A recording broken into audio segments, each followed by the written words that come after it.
afternoon po, Mr. Maminda. Ito po yung preparation ng ating slab, which is 2 days before.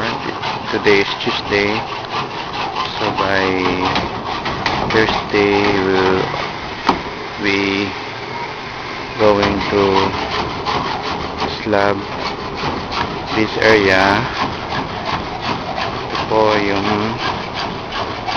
sa mga fallen walls.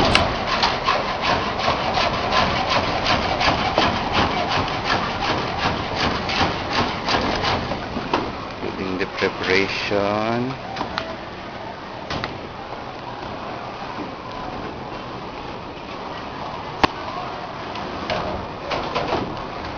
of electrical and plumbing.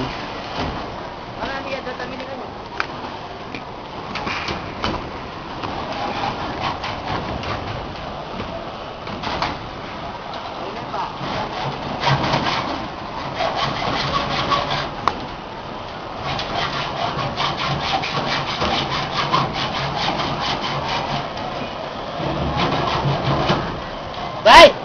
Kasi yung butas kanina. Gusto mo ba? Okay.